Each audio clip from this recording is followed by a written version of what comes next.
మేము ఈరోజు పూరి జగన్నాథ్ టెంపుల్కి వెళ్తున్నాము. చూద్దాం అక్కడ ఎలా ఉందో, మీకు కూడా అందరికి చూపిస్తాను. వచ్చేసేయండి. ఇక్కడ అమీన్పూర్లో ఉంది. 500 సబ్స్క్రైబర్స్ అయ్యాక టెంపుల్కి వెళ్ళాలని ప్లాన్ వేసుకున్నాం. వీకెండ్లో మా హస్బెండ్తో అడిగానండి ఎక్కడికి వెళ్దాము అంటే పూరి జగన్నాథ్ టెంపుల్కి వెళ్దాం మన అమీన్పూర్లో అన్నారు.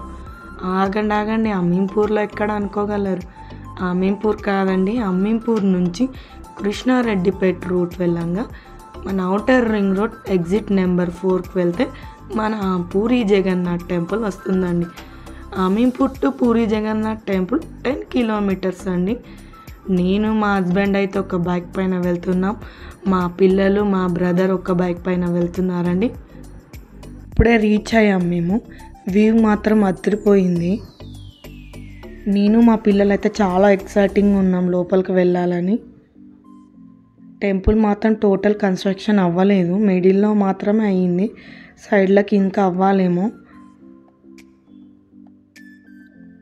మేము మా పెద్ద పాప చిన్న ఉన్నప్పుడు బంజారా హిల్స్ పూరి జగన్నాథ్ టెంపుల్కి వెళ్ళాము, సేమ్ అలానే ఉంది. ఇది కూడా కన్స్ట్రక్షన్ అయ్యాక టోటల్ అలానే అవుతుందేమో, కాకపోతే చాలా బాగుంది. ఇది ఎంట్రన్స్.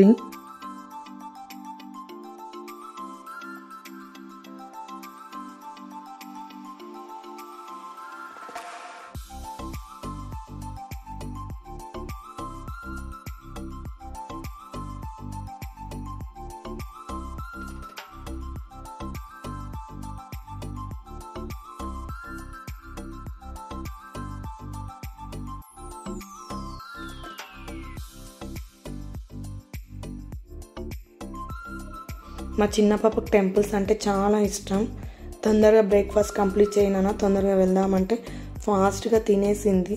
ఇది గుడి లోపల అండి. నేనైతే 2 సార్లు దర్శనం చేసుకున్నాను, జనాలు ఎక్కువ లేరు. బయట చూడండి గోపురానికి ఎంత బాగా చెక్కారు శిల్పాలని, ఎంత క్లారిటీగా ఉన్నాయంటే అంత క్లారిటీగా ఉన్నాయి. ఆసమ్ అండి, 2 కళ్ళు సరిపోలేవు అసలు చూడడానికి. గుడి చుట్టూ కొంచెం ప్లేస్ ఉందండి ఇలా తిరగడానికి, ప్రతి ఒక్కటి క్లారిటీగా ఉంది. నా పాప కెమెరా చూసేసి చూడండి ఎలా మొక్కుతుంది, హాయ్ చెప్తుంది. మా పెద్ద పాప అండి,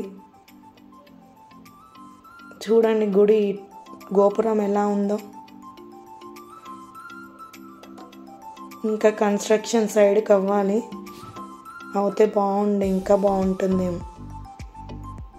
మా చిన్న పాప ఎలా మొక్కుతుందో ఆ తర్వాత కొన్ని సెల్ఫీస్ తీసుకున్నాము. మా వీడియో కనుక మీకు నచ్చినట్లయితే కామెంట్ అండ్ షేర్ అండి. ఎవరైతే సబ్స్క్రైబ్ చేసుకున్నారో వాళ్ళందరికీ థ్యాంక్స్ అండి. మాకు 500 సబ్స్క్రైబర్స్ అయ్యేందుకు మేము టెంపుల్కి వెళ్ళి ఇలా సెలబ్రేట్ చేసుకున్నామండి.